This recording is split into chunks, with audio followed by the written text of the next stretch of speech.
आज के इस वीडियो में हम बात करेंगे शारीरिक तंत्र विज्ञान के बारे में। चलिए वीडियो को शुरू करते हैं। हमारे शरीर में 9 द्वार हैं, 2 आंख, 2 कान, 2 नाभि छिद्र, 1 मुख। इस प्रकार सिर में 7 द्वार हुए, 8वां गुदा द्वार और 9वां मूत्र द्वार। 7 द्वार देवताओं के ठहरने का स्थान है। इस पर रहने वाले समस्त देवता परस्पर एक दूसरे की भलाई के लिए अपने अपने स्थान पर हर समय सतर्क व जागरूक हैं। अग्निदेव नेत्र पर और जठर अग्नि के रूप में है। पवन देव श्वास प्रश्वास व दक्ष प्राणों के रूप में है। वरुण देव जीवा और रक्त आदि के रूप में रहते हैं। इसी प्रकार अन्य देव भी शरीर के भिन्न भिन्न स्थानों में निवास करते हैं। चैतन्य आत्मा और परमात्मा का यही निवास स्थान है। ये समस्त देव इस शरीर में सद्भाव और सहयोग से प्रीति पूर्वक रहते हैं। सबके काम बटे हुए हैं। सब अपने कार्यों को संपादन करने में सभी सचेष्ट एवं दक्ष हैं। 9 द्वार अर्थात 9 चक्र प्रकृति के हैं। 3 द्वार अधोमुखी तथा 6 ऊर्ध्वमुखी हैं। भौतिक मृत्यु के समय हमारे कर्मों के फल के अनुसार किसी एक द्वार से हमारे प्राण निकलते हैं। 10वां द्वार, जिसे शून्य चक्र भी कहते हैं, परमात्मा का स्थान है। योगी जन इसी से होकर प्राण त्यागते हैं। मरणोपरांत कपाल क्रिया करने का उद्देश्य यही है कि प्राण का कोई अंश शेष रह गया हो तो वह उसी द्वार से होकर निकले और ऊर्ध्वगामी गति प्राप्त करे। योग शास्त्रों के अनुसार ब्रह्म सत्ता का मानव शरीर में प्रवेश इसी मार्ग से होता है। हमारे शरीर में कुल 114 चक्र में से 7 मुख्य चक्र, 21 मध्यम चक्र और 86 सूक्ष्म चक्र हैं। इनमें से 2 चक्र हमारे शरीर से बाहर रहते हैं। मुख्य 7 चक्र में से एक सहस्रार चक्र शरीर से बाहर होता है। मध्यम 21 चक्र आंखें, नाक, कान, कंधा, हाथ, घुटना, पैर आदि में होते हैं। शरीर में 108 चक्र कार्यशील रहते हैं, बाकी 4 निष्क्रिय रहते हैं। कुंडलिनी जब चक्रों का भेदन करती है तो इन 4 में शक्ति का संचार हो उठता है। 8 चक्र अष्ट प्रकृति के प्रतीक हैं, जैसे 1 पृथ्वी, 2 जल, 3 अग्नि, 4 वायु, 5 आकाश, 6 मन, 7 बुद्धि, 8वां अहंकार का प्रतीक है। उसके साथ ही पहला दिन गुणों का प्रतीक है, दूसरा उच्चतर शक्ति का प्रतीक है और तीसरी जो तीनों गुणों से परे जाती है उन्हें विभिन्न नाम से जाना जाता है। मेरुदंड पोला है, उससे अस्थि खंडों में होता हुआ एक छिद्र नीचे से ऊपर तक चला गया है। इसी के भीतर अदृश्य रूप से सुषुम्ना नाड़ी विद्यमान है, जिसे हम आज के युग में तंत्रिका तंत्र भी कहते हैं। और इसी में 5 मुख्य चक्र है, परंतु 6ठे आज्ञा चक्र का स्थान मेरुदंड में नहीं आता। यह दोनों भवों के बीच होता है। यह मन का प्रतीक माना जाता है। भौवें यानी आंखों के मध्य नाक के ऊपर। बुद्धि का प्रतीक ललाट चक्र माथे के बीच स्थित होता है। ललाट पूरे माथे को कहा जाता है और यह पीनियल ग्रंथि और तंत्रिका तंत्र को नियंत्रित करता है। अहंकार का प्रतीक रोहिणी चक्र बिंदु चक्र के भीतर छिपा होता है। 9वां द्वार, जहां पर शून्य चक्र तक पहुंचने का सरलतम मार्ग है। बिंदु विसर्ग को संक्षेप में बिंदु कहा जाता है। बिंदु का अर्थ है बूंद, विर्ग माने गिरना। इस प्रकार बिंदु विसर्ग का तात्पर्य है बूंद का गिरना। उच्च स्तरीय साधनाओं के दौरान जब मस्तिष्क से यह झरता है तो ये ऐसी दिव्य मादकता का आभास होता है जिसे साधारण नहीं असाधारण कह सकते हैं। संपूर्ण मानव प्रगति काल के इतिहास में बिंदु की शक्ति अभी तक रहस्यात्मक ही बनी हुई है और इसे सृष्टि का मूल माना गया है। तंत्र में प्रत्येक बिंदु शक्ति का केंद्र है। यह शक्ति अस्थायी चेतना के आधार की अभिव्यक्ति है। शास्त्रों में बिंदु को आदि स्रोत माना गया है, जहां से सभी पदार्थों का प्रगटीकरण और जिसमें सभी का लय हो जाता है। आकाश, वायु, अग्नि, जल, पृथ्वी आदि उसी की निष्पत्तियां हैं। ललाट चक्र और बिंदु चक्र की गुप्त शक्तियां प्रकट नहीं होती हैं, बल्कि आज्ञा चक्र में ही छिपी रहती हैं। इसलिए आज्ञा चक्र को युक्त त्रिवेणी कहते हैं। आठवां चक्र एक प्रकृति लय ही है।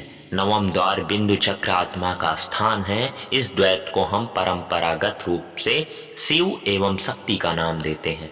यह सृजन से पहले की अवस्था है, अर्थात ब्रह्मा की ऊर्जा। शक्ति से मिलकर शिव आत्माराम हो जाते हैं, अर्थात इड़ा और पिघला का मिलन और सुषुम्ना में ऊर्जा का प्रवेश हो जाता है। दो चक्र हमारे शरीर से बाहर रहते हैं।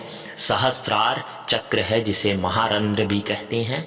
यह दूसरा और निवार चक्र कहा जाता है। सहस्त्रार चक्र आत्मा का प्रतीक भौतिक शरीर से 3.5 इंच ऊपर 1000 पंखुड़ियों का कमल है और अद्वैत निर्गुण निराकार ब्रह्म का आसन है। यह वास्तव में चक्र नहीं है, बल्कि साक्षात तथा संपूर्ण परमात्मा और आत्मा है। सहस्त्रार चक्र 6 सेंटीमीटर व्यास के एक अध खुले हुए कमल के फूल के समान होता है। ऊपर से देखने पर इसमें कुल 972 पंखुड़ियां दिखाई देती हैं। इनमें नीचे 960 छोटी छोटी पंखुड़ियां और उनके ऊपर मध्य में 12 सुनहरी पंखुड़ियां सुशोभित रहती हैं। इससे 1000 पंखुड़ियों वाला कमल कहते हैं, जो असीम आनंद का केंद्र होता है। इसमें इंद्रधनुष के सारे रंग दिखाई देते हैं, लेकिन प्रमुख रंग बैगनी होता है। इस चक्र में आ से छ तक की सभी स्वर और वर्ण ध्वनि उत्पन्न होती है। पिट्यूटरी और पीनियल ग्रंथि का आंशिक भाग इससे संबंधित है। यह मस्तिष्क का ऊपरी हिस्सा और दाईं आंख को नियंत्रित करता है।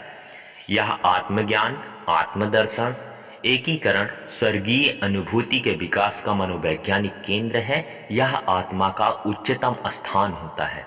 सहस्त्रार का संबंध रीढ़ की हड्डी से सीधा नहीं है, पर फिर भी सूक्ष्म शरीर 5 रीढ़ वाले और 2 बिना रीढ़ वाले सभी 7 चक्रों को श्रृंखला में बांधे हुए हैं।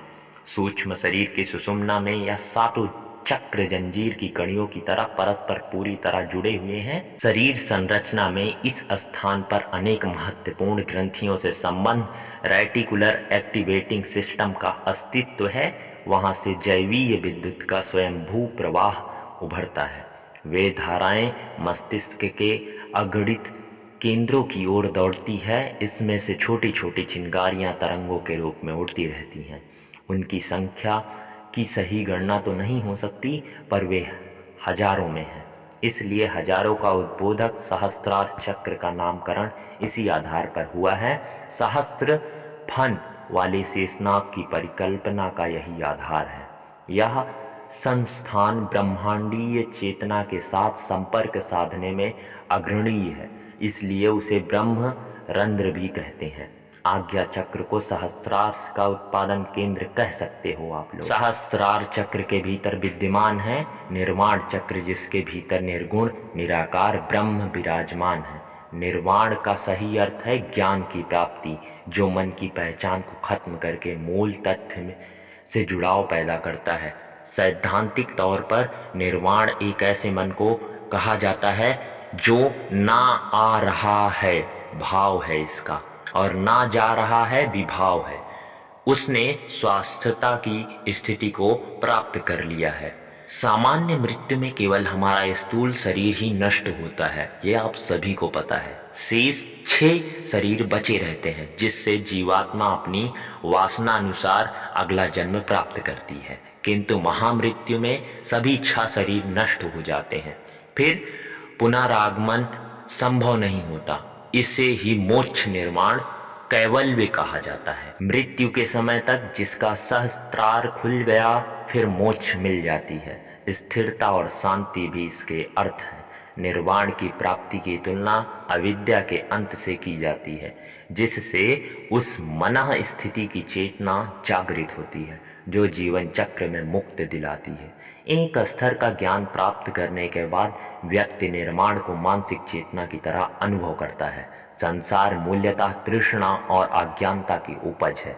व्यक्ति बिना मृत्यु के भी निर्माण की प्राप्ति कर सकता है, और जब मृत्यु होती है तो उस मृत्यु को मोक्ष कहते हैं, क्योंकि वह जीवन मरण से छूट जाता है और उसका फिर से जन्म नहीं होता। पुराण कथा के अनुसार राजा बलि का राज्य तीनों लोकों में था। भगवान ने वामन रूप में उससे 3.5 कदम भूमि की भिक्षा मांगी। बलि तैयार हो गया। 3 कदम में 3 लोक और आधे कदम में बलि का शरीर नापकर विराट ब्रह्मा ने उस सब को अपना लिया। आपको पता है हमारा शरीर 3.5 हाथ लंबा है। चंद्रों के जागरण में यदि उसे लघु से महान अंड से विभु कर लिया जाए तो उसकी 3.5 हाथ की लंबाई लोक लोकांतरों तक विस्तृत हो सकती है। और उस उपलब्धि की याचना करने के लिए भगवान वामन रूप धारण करके हमारे दरवाजे पर हाथ पसारे हुए उपस्थित हो सकते हैं। आपको पता है कि हम साइंस में पढ़ते हैं कि हमारी कोशिकाओं से हम सूर्य से चंद्रमा तक की दूरी को इतना नाप सकते हैं जितना इतनी बड़ी हो सकती है हमारी कोशिका। वैसे ही हमारे शरीर में अनेक ऐसे विद्यमान रहस्यमय चीज उपस्थित हैं। हम इस चैनल पे ऐसी चीज़ों के बारे में बातचीत करते रहेंगे। आज के लिए बस इतना ही। मिलते हैं अगले वीडियो में। तब तक के लिए जय हिंद, जय इंसानियत।